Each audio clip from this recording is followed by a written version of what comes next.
Hurricane season. Time for our series USA to Z, where we bring you stories from across the country to celebrate America's 250th birthday. This week's letter is J for Jazz. That's what you're hearing there. Trombone Shorty. So who better to honor the New Orleans-born art form than the Grammy-winning jazz musician Troy Andrews, better known as Trombone Shorty. And he's worked with everyone from Pharrell to Lenny Kravitz to the Foo Fighters. And this morning, he shares a love letter to the genre that has cherished for as long as he can remember. The first time I heard a brass band, I was still in my mom's belly. Music was everywhere in the Trembane neighborhood of New Orleans where I grew up, and I can't imagine life without it. When you heard those horns coming down the street, nothing else mattered. You ran out the door and joined the parade. Growing up, there was a trombone player in our neighborhood named Keith Anderson, but everyone called him Wolf.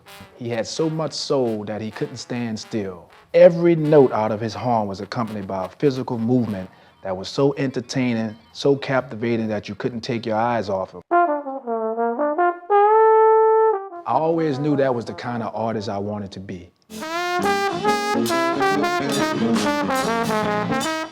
I played my first jazz fest at age 4 when Bo Diddley invited me to join him on stage. I started my first brass band at 6.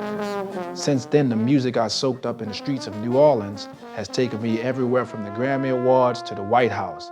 More importantly, though, it's taught me how to connect and communicate in ways far deeper than words could ever allow.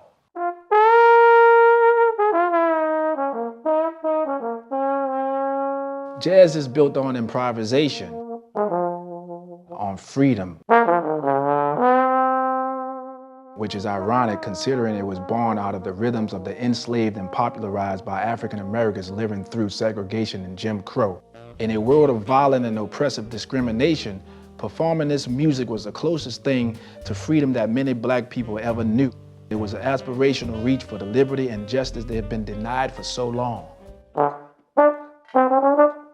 My latest record, Second Line Sunday, features a lot of improvisation with my friends and family of the New Breed Brass Band. If everyone in the band decides to go their own way, the songs will fall apart. But if you listen to each other, you can create something brand new, something far greater than the sum of its parts. In that sense, I think jazz is the most fundamentally American music there is. It's a living, breathing embodiment of democracy. Every instrument coming together in a harmony that wouldn't exist otherwise. The chords can be sad, joyous, pain, triumphant, holding up a mirror to this country at its worst, while turning the spotlights on America's ambition and our mixing of culture, our nation at its best. Over the last 250 years, jazz built the bedrock of nearly every type of modern American music we know today. Buddy Bolden and Louis Armstrong laid the foundation for Fats Domino and Dave Bartholomew, who paved the way for the Neville Brothers and Dr. John, who opened the door for Big Freedia and Lil Wayne. Where the music goes next is anyone's guess, but one thing's for sure, America will be listening. You can hear the pride when he talks, too.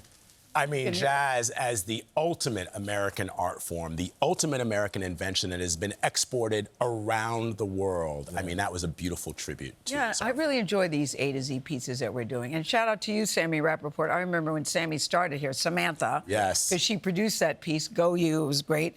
And Mary Saforma's the editor. Because I don't know if people, I say this all the time, realize how hard it is to do a piece where you have no track, where you just talk about, let the person tell the story and let the words let the picture tell the story. Right. It's very, very difficult to do and have it make sense. I wonder what Timothy Chalamet thinks about jazz. I'm joking, Timothy.